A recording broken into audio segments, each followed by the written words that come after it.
These are the gardening tasks we do in the vegetable garden and allotment.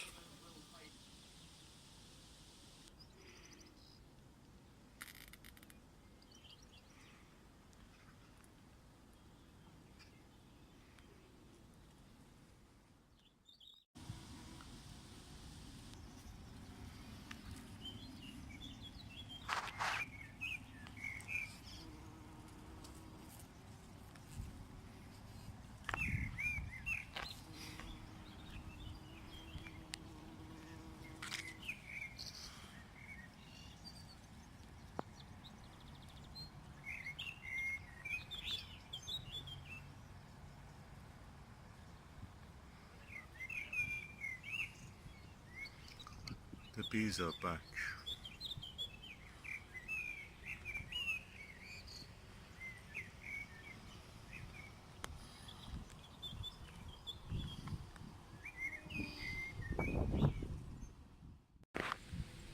Yeah, the seed head flower has shaped the sunflower.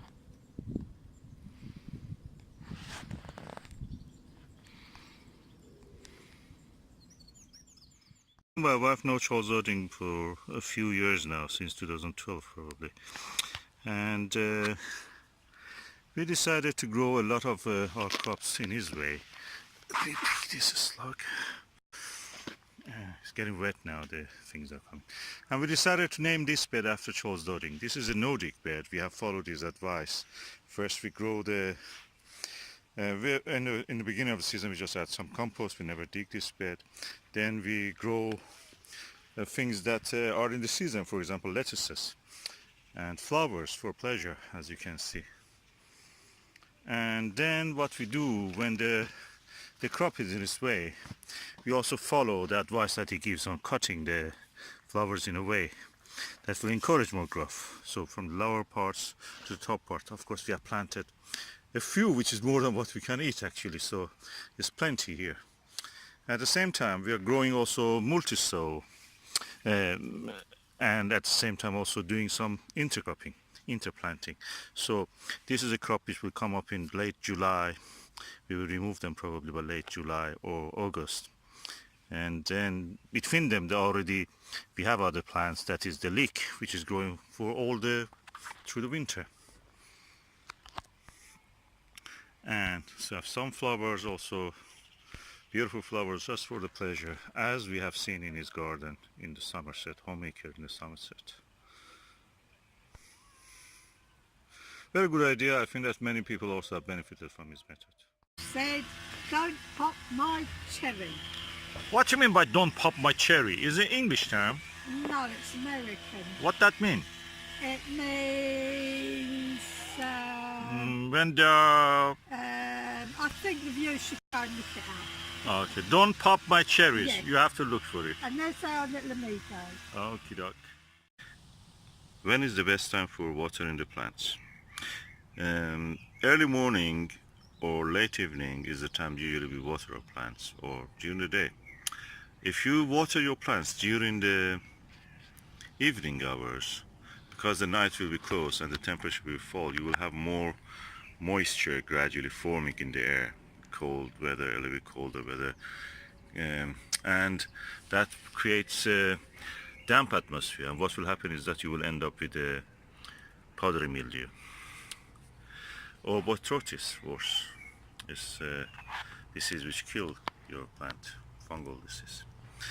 But if you do it during the early morning or during the day, what will happen is that the air is dry, is hot, in the summer I'm talking about.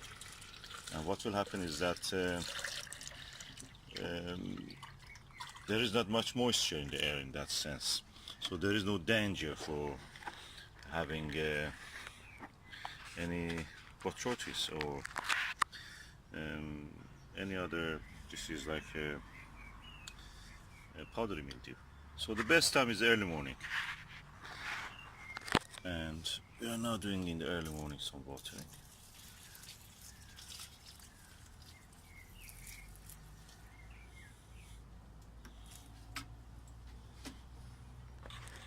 The temperature is now at the moment is 13 degrees. It will rise gradually, continuously. It's around 5 o'clock. So watering the plant at this time actually is the best. The temperature is gradually rising, and as you will see, the plants will develop better. We'll have the time to absorb the moisture. At the same time, there is not much moisture in the air. Oh, by the way, this is my nursery bed, so I'm growing here with some spare tomatoes. Instead of having them in the pot, I have them in the ground. They don't grow big, hopefully. As you know, it's very hot in June and July now in this year, and we have a heat wave. The plants are suffering. At the same time, it takes a lot of time from us to water the plants.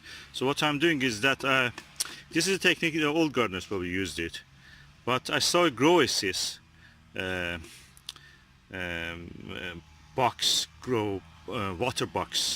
with double X. They're using the same similar idea to deliver the water exactly to the roots. So what I'm doing, something similar to that, not exactly like that.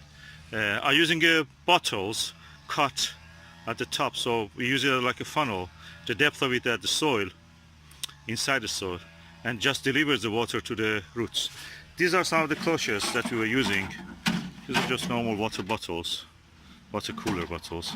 And we use them as a clutch when we were growing the delicate plants like courgettes and pumpkins during the April and May when they were in the soil. Now I'm using this just, there is no use for them. At the moment we don't need them because they have enough heat. But I'm using it just to deliver the water the same way that I did with that bottle. I don't have enough bottle like that, so I'm using this until we have more water bottles like this. What I will do, I will dig a hole and just put this inside. There is lots of basil, some tomato, a few flowers, and they all need water, and that's what I'm going to do now. I'm going to deliver the water directly to the root.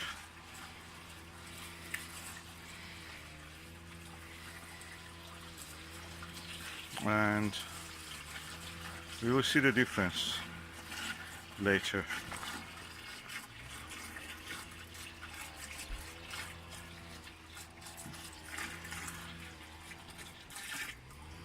So these water bottles, I think they can take around 15 liter. No, sorry, not 15 liters. Yeah, 10 liters, easy. And it was full now by 7 liters. This watering can had 7 liter capacity. And now all the water has gone to the soil, as you see.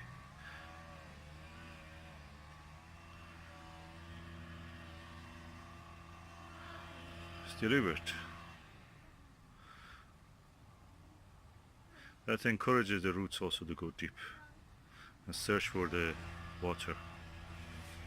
So I'll put another one similar to this in the around 1 meter from here. Our courgettes, oh, these are pumpkins actually, not courgettes. Our courgettes are somewhere else. Yeah, turban. This is the last of the last year's spinach. The variety's name is Medina. It's now gone to seed, and I've left it underground so I can harvest the seed and plant it in the August for the winter crop. Now I'm going to harvest it, the seeds, and keep it in a plastic bag until I can winnow them. So I'm going to do it now. Okay, I have now harvested them. I keep them in this bag until tomorrow when I winnow them, to separate the husk from the seed. The chicken coop from this place, what we have seen is a wall of tayberry transforming to a wall of Japanese wineberry, which is not open yet, then to a wall of beautiful cherries, morello cherries. They're ready to be eaten. I think we should actually cut them while they're still they're not dark red and they're still a little bit acidic. Yeah, they're more tasty. Yeah, we could. And if you leave them anymore, they just be, like the other one, shriveled. They go soft too quickly. I think we should make cordial from them. Do you want to taste one? or give me one to taste? I think they might be a little bit sour. Oh, I don't mind. Okay, Why you are being so afraid of being a little bit sour things tasting? because these are supposed to be cooked. You eat all the rubbish vinegary wine in this Western Europe, and you hate a little bit sour cherry. Look at that branch. They're like sweet and sour, aren't they? Mm. They'll probably be quite nice to cook with meat. Found a gold mine here. Gold mine of cherries. If you bring the punnet here, I can fill it, please. Just leave the harvest for a while to me, because I can harvest. I wonder how this tree can manage all that. What do you think, Susan? Why there are so many fruits on this tree? It's so desperate to reproduce itself. And you know that the cherries anyway are blank. They don't give you cherries, they give you sour cherry when you plant the pip or the stone. Did you know that? No. I tried it when I was a kid. I planted a cherry stone and it grew, but it was a sour cherry. Google it, actually. They never give you. You have to grow the cherry by grafting. Grafting. Oh well, that's something you learn every day. Oh yeah. I learned by experiment.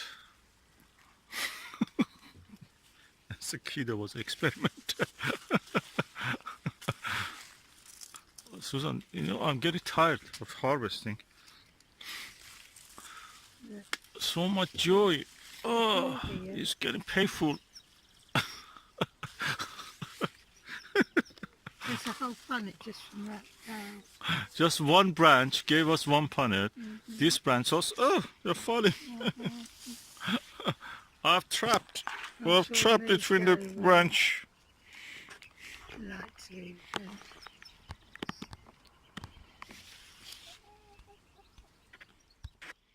Drink of water in this hot weather, and I was looking at the beautiful harvest of cherries that we have. yeah. And this is just from one Estella and 3 branches of the merchant. Yeah, And that's a good result.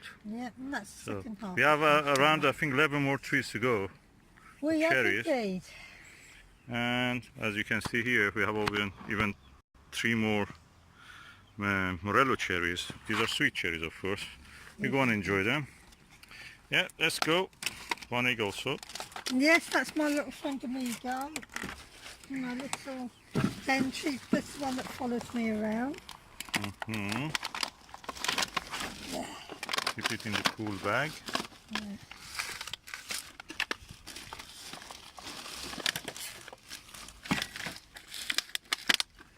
This one's first, yeah. This is why I prefer the ones with lids. Because you can stack them very much easier. Yeah, you can I stack put them like this fish Yeah, box, that's better. and then they weigh. Yeah. So this is the courgette for tonight's dinner.